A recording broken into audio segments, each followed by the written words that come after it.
Hello everyone, welcome to our webinar. My name is Andrew Townsend. I am the Campaign Marketing Manager here at eLearning Brothers.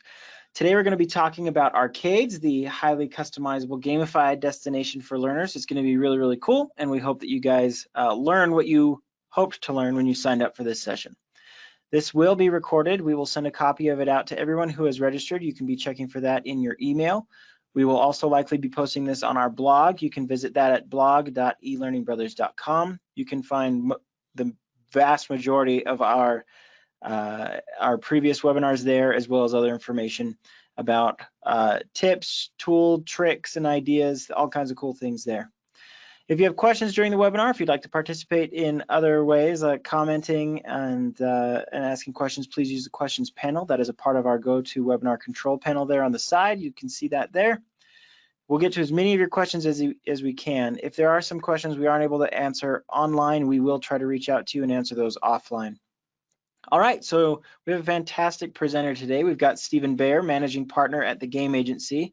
Thanks for joining us, Stephen. We're excited to hear what you have to share, and without further ado, I'll turn the time over to you.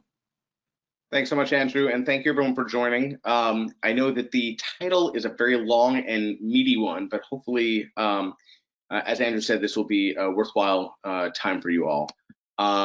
Just as a quick background, I'm the co-founder and head of creative over at the Game Agency. And just as a little background on the company, if you're not familiar with us, we are a custom game development company focused really on K-12 and corporate education. But we also have, in addition to custom solutions, two really interesting things, and we'll be talking about both of those today. The first one is the training arcade. We've talked about that actually a lot, with the ELB community. But the second one is arcades, and that's one that is brand new, or just a few months old, and that's where we're going to be focusing most of our time today. Specifically, the difference between the two is that the training arcade is really a game builder, and that is focused strictly on games. Arcades is focused on much more, right? It's focused on gamification overall. And so that's what I want to talk about. I want to talk about the way that our brains work, the way that we are motivated, the way that we change behavior, where games and gamification can play a role, and ultimately the end result, which is behavioral change. So we're going to go through a lot today. I want to give you guys a little bit of background on what we're seeing in the marketplace, what we're seeing as far as really interesting campaigns and solutions, not just in the training space, but also in business to consumer marketing, business to business marketing and sales, and then really how that's inspired solutions into the training vertical. So before we even start there, let's just even talk about the audience. And it doesn't really matter whether you're talking about a consumer audience or you're talking about internal training audience. When we think about our audience, we think about four types. We think about a socializer, we think about the free spirit, the achiever, and the philanthropist. And the reason I bring these up is that each one has different nuances that we try to think about appealing to when it comes to building out not only our games, but a gamification strategy. So for instance, the socializer is all about relationships and collaboration and competition, but really engaging with others. The free spirit is about customizing, unlocking content, going down different branches, finding Easter eggs. The achiever is about leveling up, doing different quests, competition, and ultimately really mastery, right? And the philanthropist is about gifting, social aspects, collaboration, but probably most important is purpose. And so when you design a gamification strategy, whether it is for consumer marketing or it is for employee training, you want to think about, how do I build something that pulls into each one of these individuals' sweet spots and really engages them and draws them in. So, ultimately, when it comes to a gamification strategy, you want to think about the dopamine, right? That hook that's going to get someone to be attracted to and coming back and motivated and excited. So when we think about that learner journey when it comes to gamification strategy, you want to build something that's going to encourage them to come in and explore, and as a result, they're going to learn. But you want them to feel rewarded. You want them to feel like they've accomplished something. You want them to feel ultimately motivated to keep coming back over and over again. And the end result is changed habits, right? The thing is this looks like a nifty slide, but there are some real tangible solutions that you can do to really put it from theory and into action. That's what we're going to talk about today. When we talk about the word gamification, one of the things that often happens is people think games.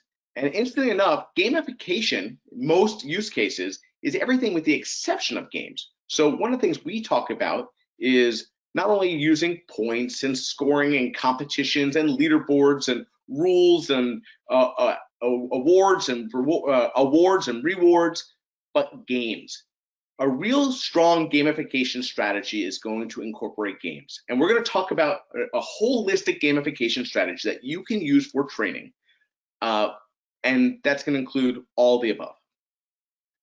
So before we even get to training, I want to do 2 slides to bring you through where we got our inspiration from.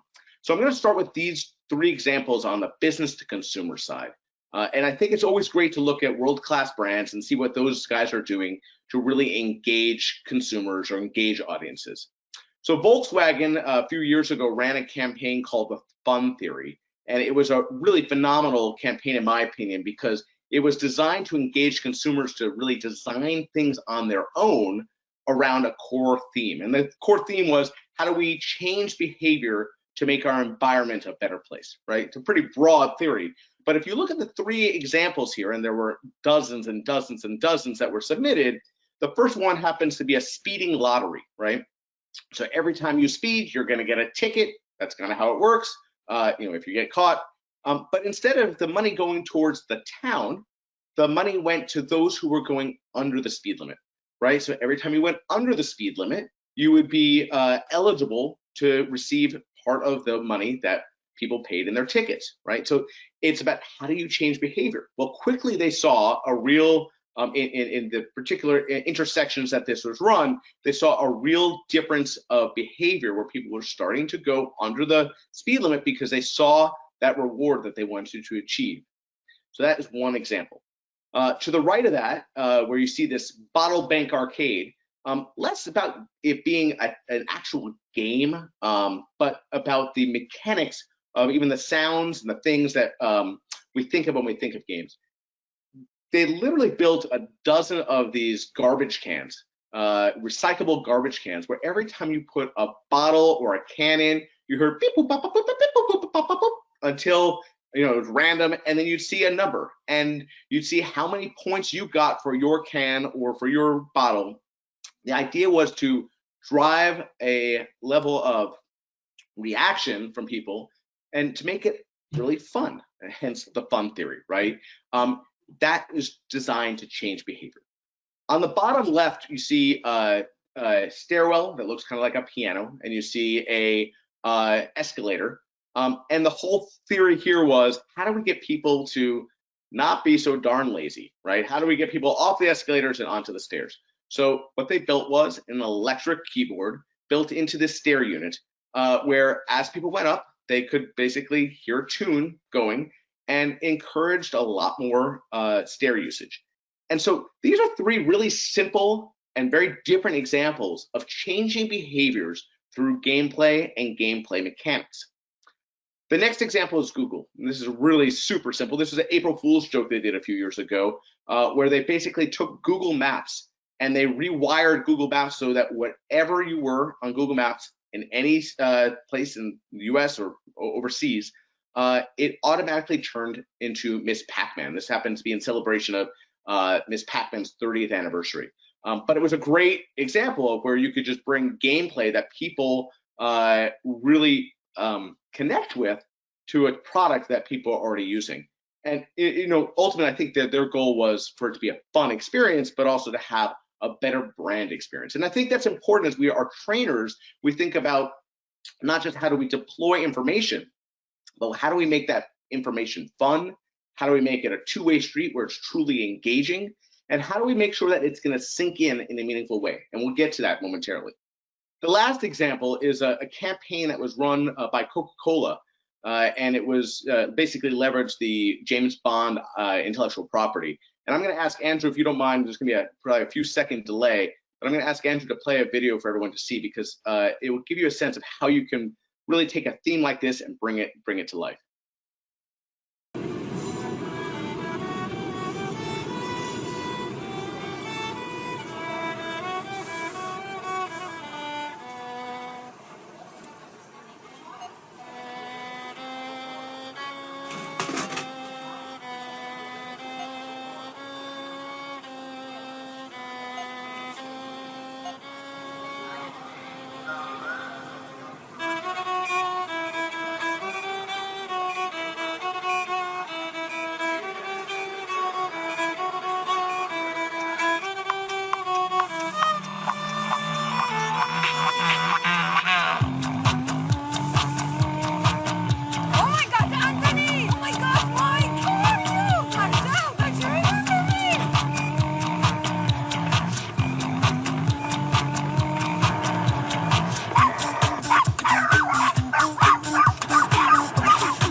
What was it they were competing for?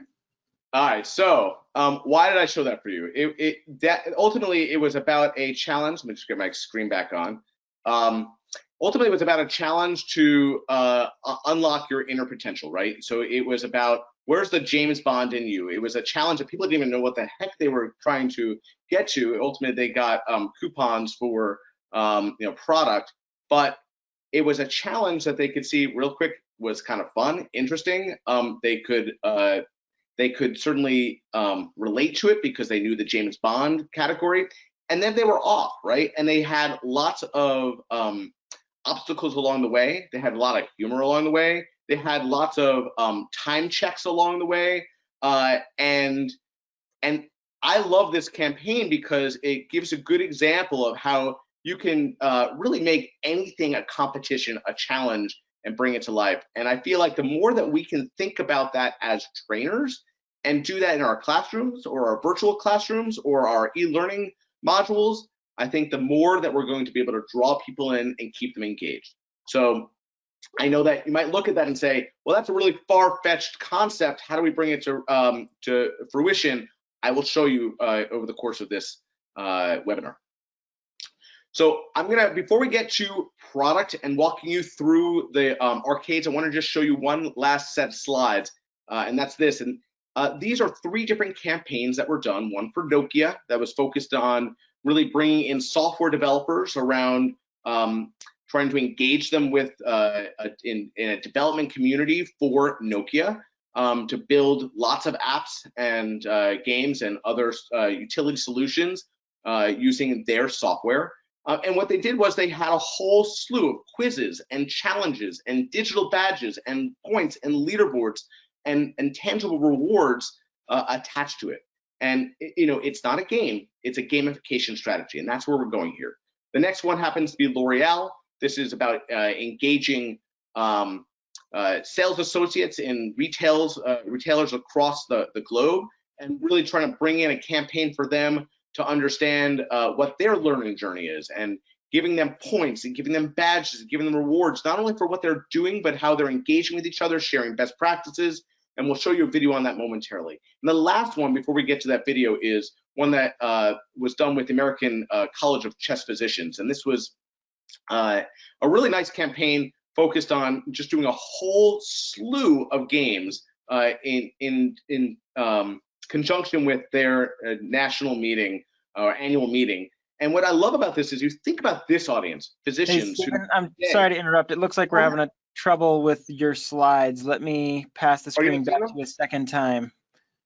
Oh, okay. Just a GoToWebinar hang up.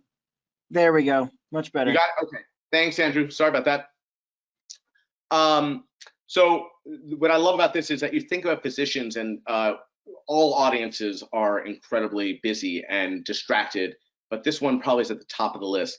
And the stats on usage here are very much akin to what I will show you later on, but heavy usage, heavy repeat usage, and heavy knowledge growth. And that's what's so exciting. We will get into not only the mechanics, but also the results. So Andrew, if you don't mind showing the video for L'Oreal, and then we're gonna jump into arcades and walk people through that. Absolutely.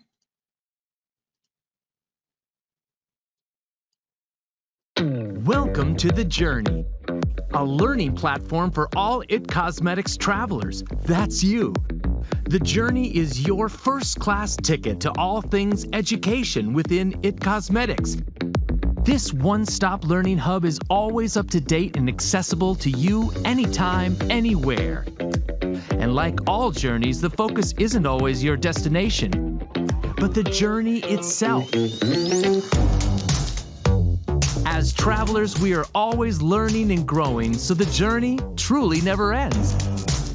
Map your learning success through the lens of a world traveler. Our flight path of curriculums will keep you on track, while our badges and rewards will keep you engaged. You can even connect with other travelers from across the globe to share your experiences and advice. Join the journey and get the latest information, resources, and inspiration you need to stay informed and instruct fellow travelers. Utilize the strategic training assets, including IT Cosmetics EDU manual, filled with tips, tricks, and how-tos for every product. Access informative one-sheeters, interactive virtual tours, and engaging games. Are you an education manager? Leverage the knowledge base of the journey as a boarding pass for your own travelers, knowing the information is always vetted and approved by IT Cosmetics DMI. All while utilizing the journey's analytics portal to monitor the effectiveness of your efforts. So what are you waiting for? Join the journey and let the learning begin.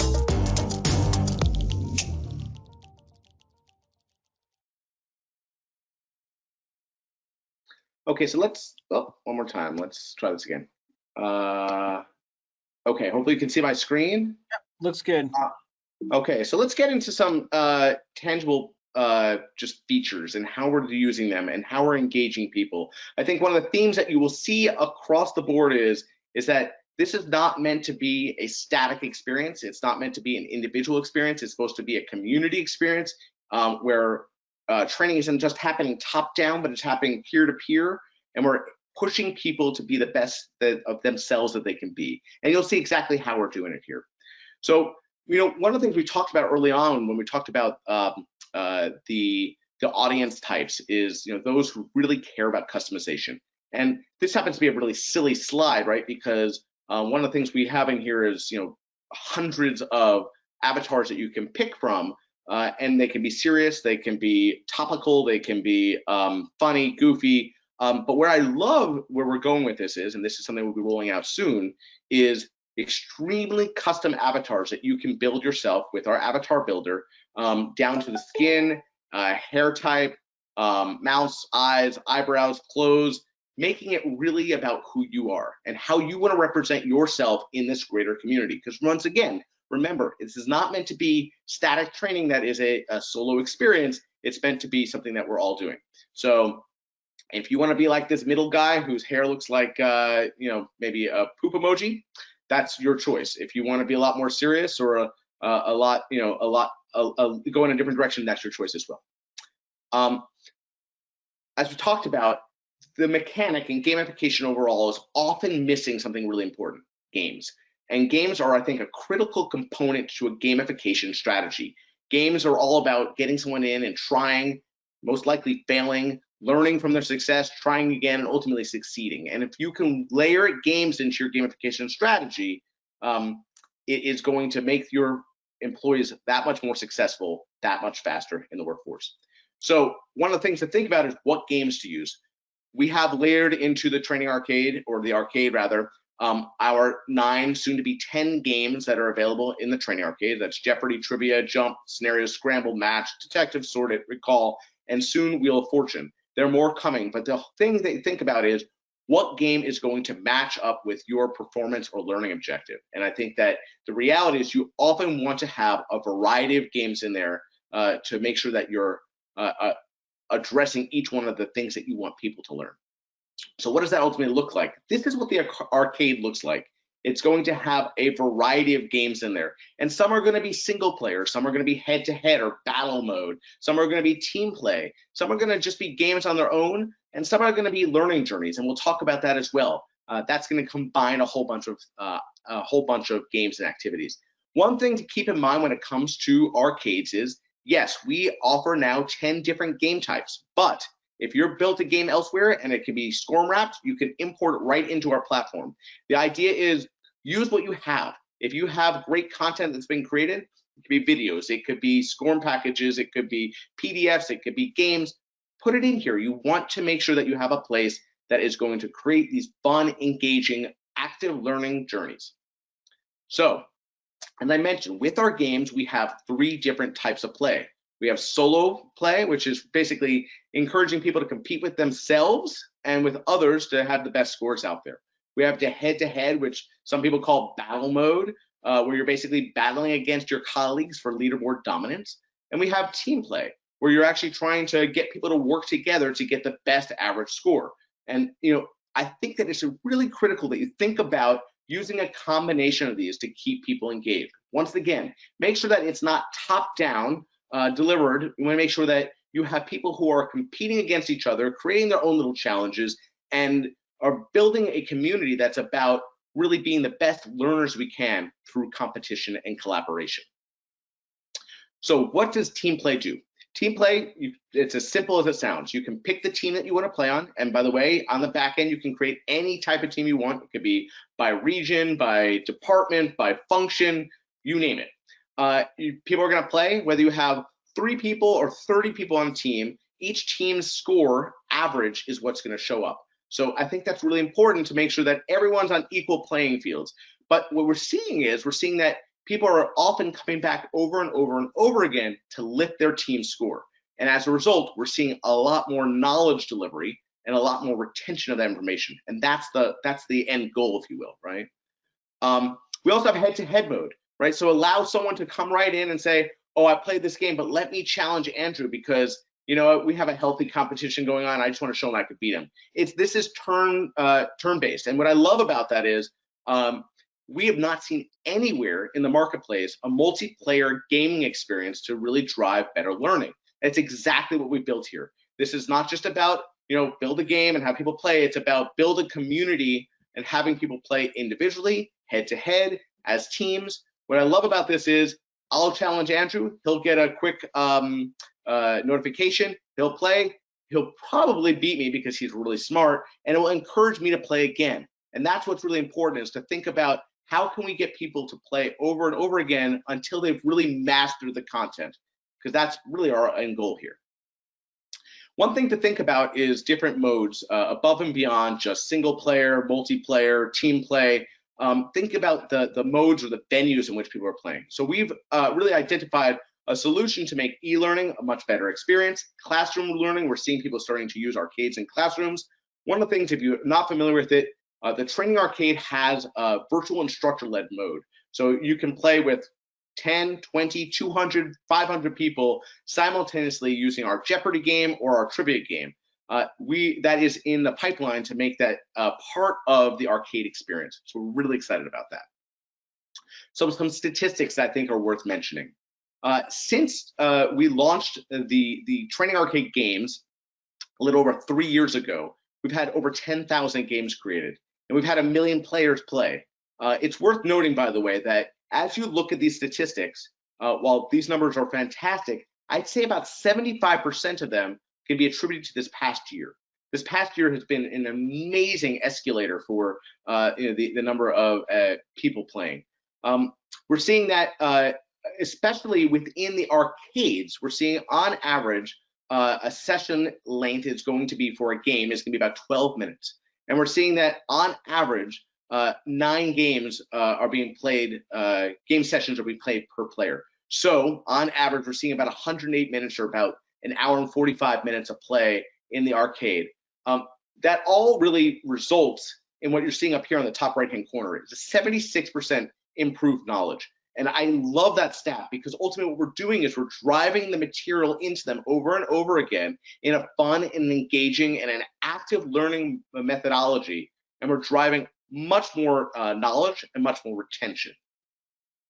So I mentioned earlier that we have learning journeys. You can do the games individually, or you can build a learning journey very simply. A learning journey can include anything you want. It can include games, it can include videos, it can include links, it can include PDFs or SCORM packages. And what's really nice is as you build it out, super simple. On the back end, which is what I'm showing you here, you upload what you want into there. You choose what type of file it is, and you choose the order that you want it to go. Really simple. You can move these around as much as you want, and you can also choose. You can see the background we used was mountains. We have a few background options you can use. Another thing we have is incentives. So, not only are we obviously having someone come in and having someone play games, watch videos, engage with learning material, but we also want to drive people back on a daily basis. So we have a spin and win.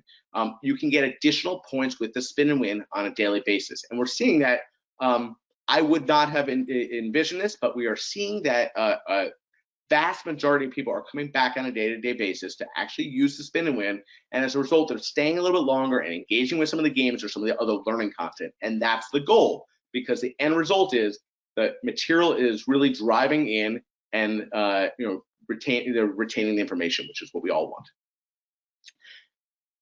So all these things lead to different types of achievements, right? There are points, there's leaderboards, which we'll talk about momentarily, but there's also achievements that you can collect along the way. And these are badges of pride, if you will, right? And so you have one theme here that we're showing, but they have a few different themes that you can use.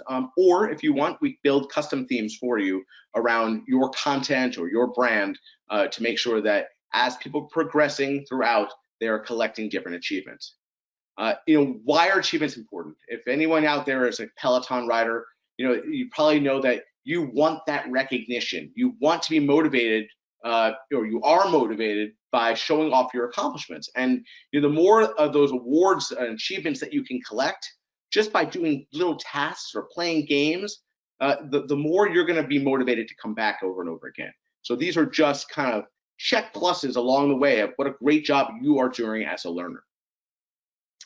Leaderboards are another great way of showing that. So all of our arcades have leaderboards. You can do a leaderboard by global, basically everything that's out there. You can do it by team, you can do it by activity, and you can sort it right up here very easily so that at any point, you as a learner know where you stand in the greater community. Leaderboards, I think, are consistently something that motivates people as well. Whether it's about individual or group performance, people want to see that they are at the top of the list. They want to see that they are succeeding and above and beyond their peers. They want to see that that is their intrinsic motivation, right? I want to be the best me I can be. And by the way, I probably want to be better than Andrew because I want to rub it in a little bit. Another thing is that. What's that, Andrew? Sorry. I think I would be ready for that. No, thank you. So we all know that Andrew would actually really beat me, so that's okay. Another thing is looking at ongoing progress, right? So what's the level of accuracy someone has? How many experience points have they collected? If you're not familiar with experience points are going to take points from all of your games and all of your activities, and they're going to basically put them into one unique point system that basically averages everything out. So if I'm playing a lot of, let's call it jump games that have much higher points, and you're playing a lot of Jeopardy games that might have lower points, ultimately it's about how well we did in all those games, averages them out. Also, we're going to constantly be able to see how many games we've played, how many challenges we've won, what's the latest achievement we've collected. So these are nice reminders of what we're accomplishing as learners along the way. Two last things I want to point out. It's great that people are learning. It's great that people are staying engaged. They're getting badges. They're getting leaderboard status.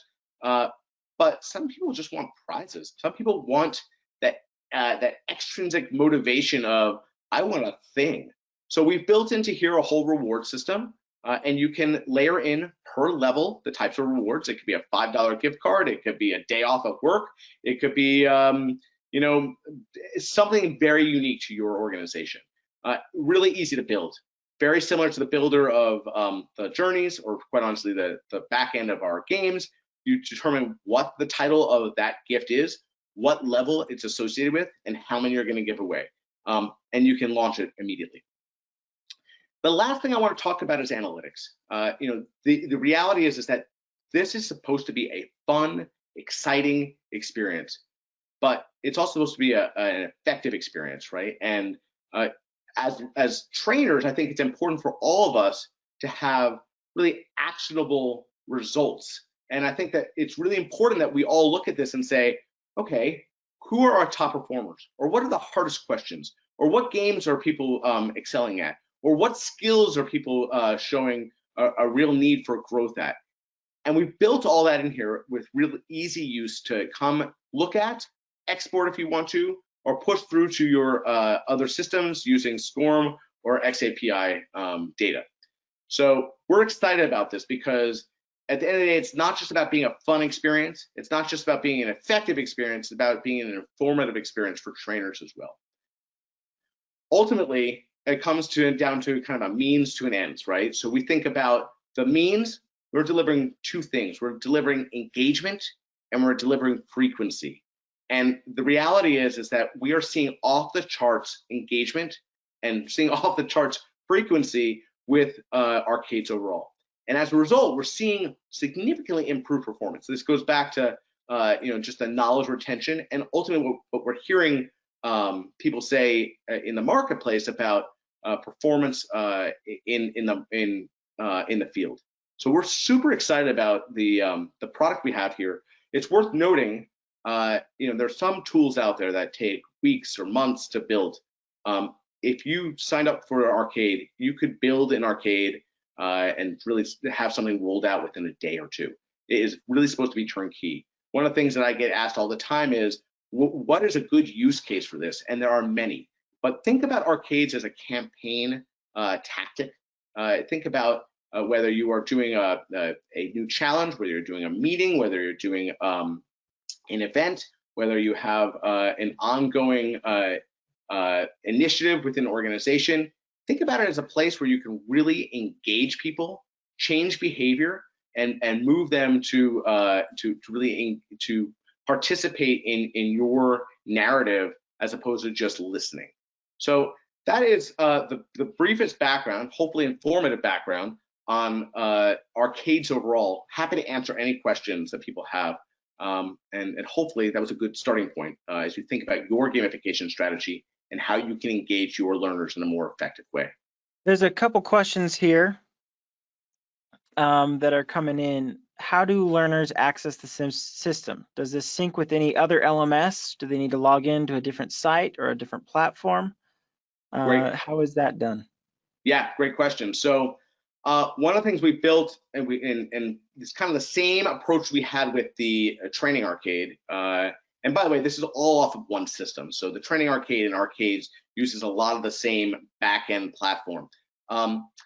The design that we've had with both platforms, but specifically to arcades overall, is we want it to be something that can plug and play wherever you have. So if you have a learning management system that you said, gosh, it's a little bit boring, great. Take arcades and you can iframe it right in and have it be its own experience. And by the way, you can take the data from arcades and share it using SCORM or XAPI protocols. Or you can take something like LTI, if you use LTI protocols, and you can put that into your platform as well. We've done that with some platforms out there. Ultimately, we are not looking to build, unless you want them to be somewhere else, we're not looking to build a new destination for people to go to. They can log right into arcades and it can be self-standing, but a lot of people just want something to make what they have better, and arcades does that. Excellent. Now, arcades in and of itself is a new piece of the training arcade, which contains other games like Scramble or Jump. We have some extra time here, so I'm going to take some of the questions that are going beyond arcades a little bit. Yeah. Can you expand a little bit on examples of Scramble or Jump style games and talk about their context inside of learning and then their value as a member of your learning tools? Yeah, so it's a great question. When I think about different games, I think about what your performance objective is, right? So ultimately, I start almost like level one, think about recall. And I think about there are lots of games that are great for recall. Jump happens to be one of them. It's an addictive game, but quite honestly, while you can certainly reinforce key information, it's mostly a tool to have someone recall information. So I would say the same thing when it comes to trivia, or I'd say the same thing when it comes to Jeopardy, or I'd say the same thing when it comes to the Match 3 game we have. When it comes down to something like Scramble, it's about getting someone to be able to articulate it, really getting someone to be able to spell it out and explain it to a certain degree. And that's going to be the same case with Wheel of Fortune as well. So that's maybe another thing. When it comes to some of the soft skills and really thinking about growing those soft skills, that's where something like Scenarios is a great game. Or when it comes to doing analysis, maybe something like our detective game or our sort it game are a great one to really start to think about that. It kind of, as we talked about earlier, it's about picking the right game to map towards your performance objective. What do you want the learner to be able to do? And let's then define what the right game is to help them do that. Fantastic, thank you. I believe you've got one more slide for me. Okay. We don't have any other questions. Everybody seems to have got what they were hoping for. The next step is to try it yourself. You can give us a call at the number below, 801-854-5495, and we're happy to walk you through, give you a demo. We can get you a trial of all of the things that are offered inside of the Training Arcade. We'd love for you to play around in there. See what I did? I said play. I like it. To spend some time in there and test it for yourself. Another question has popped up, and this is probably one we've been expecting. How do these games and games in general work with Section 508 and accessibility? Yeah, it's a great question. So I cannot say with a straight face that any of them are 100% 508 compliant. There are some that cover probably 95% of the requirements. Ones like trivia, ones like recall, and probably sort it. But the reality is that some of the games are just faster paced. Some of them have obviously the ability for someone to put any content they want in, and therefore have issues with coloring, issues. So the reality is that unfortunately, none of them fall into a strict 508 compliance. You had mentioned customization. Can you give us a little more detail about how customized can we make our arcades set up? Yeah, so with arcades today, you can, I'm just gonna jump back to a slide, and I don't think I have, of course, the one slide I want, I don't have, but I will just use this as an example. You can, first of all, change any of your primary and secondary coloring. You can throw your logo in here. You can do a completely unique background image. You can, those are all things you can do turnkey. If you want to, for with a services fee, we can change all the tiles to be specifically branded around your brand or around your initiative. And there are other little bells and whistles we can do as well. But from a branding perspective and a coloring perspective, that one you can do in less than a minute, and we built that into the tool for people to be able to manipulate themselves. So we're looking at logo can be changed, the coloring can be changed, individual avatars, player avatars can be changed, but the game tiles are kind of what you see, what you get? What you see is what you get, unless you are paying for customization. We have, I'd say, about 15% of our subscribers to the platform are doing custom game skins. So Okay. While Jump comes with 3 standard skins, they may want something very custom to their brand. And not only can we customize that on their behalf, but obviously we can customize any of the tiles in here as well, and any of the other assets that come up, including the challenge screens and the feedback screens and that type of stuff. Yeah. Great. This is a great question that may take us through the remainder of our time. What is the primary difference? What are the reasons I would want to purchase arcades as opposed to just buying the games in the training arcade? What's the biggest difference between buying arcades versus Jump, Match, and Jeopardy, and then just using those as I will? Yeah, it's a great question. So when we launched the training arcade games 3 years ago, we saw a significant lift in engagement and knowledge retention over what was there before. We felt like we definitely were moving the needle in the right direction. What we saw was, and I'm just going to jump back down to this stats screen, we saw that the average player, and I'm just kind of direct you to the bottom 3 circles, the average player was playing about, the average game length was about 6 minutes. The average person was coming back about 2.9 times per game, and there was a level of engagement that was there. But we saw, and by the way, the improved knowledge was in the high 60s, or mid 60s. So great. I mean, in our opinion, that's a huge thumbs up and a huge improvement over where the industry was, prior to that. When we launched our arcades, the platform overall, we saw that the level of engagement and repeat play, and quite honestly, knowledge retention skyrocketed. We saw, twice the amount of time of people playing, the games, certainly multiples of the number of game sessions, and a lot more time spent with it overall, as well as just improved knowledge. And that is incredible on its own. But I think that one of the things we really also found was that we were starting to, so those are very, very tangible numbers that you can look to, right? But one of the things we also saw was we heard lots of reports about, and we are continuing to hear lots of reports about communities feeling a lot more engaged, and people feeling a lot more enthused about the learning, and people starting to change their habits and not just doing the training because it was told to them that they have to do, or not doing it because they were told it had to be done, but rather going one step further and and challenging their colleagues and playing again and again because they want to embrace dominance, and they want to embrace mastery, and they want to get prizes. The behavioral triggers are really significant with arcades. It's not just a concept, we're seeing it in the numbers. And I think it's amazing. It's a really turnkey solution to make your learning a lot more engaging. It's, from a price standpoint, it's pretty digestible for most companies, and it's something that you can have up and running in a day or two on your own.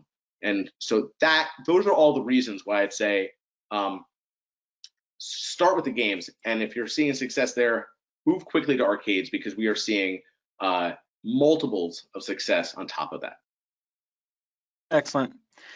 Thanks, Stephen. If you want to show me that last slide one last time, just a reminder, you guys can try that out. If you have questions specific to what we've covered here, you can send an email to info@elearningbrothers.com, and we're happy to answer any of the questions that you may have. Give us a call, 801-854-5495. Thank you so much, Stephen, from the Game Agency. This is fantastic. We're really excited to see arcades start popping up all over the place as people are learning and having fun doing so. So this is going to be great. Thanks, everybody, and we'll see you in our next webinar. Thanks all. Appreciate it.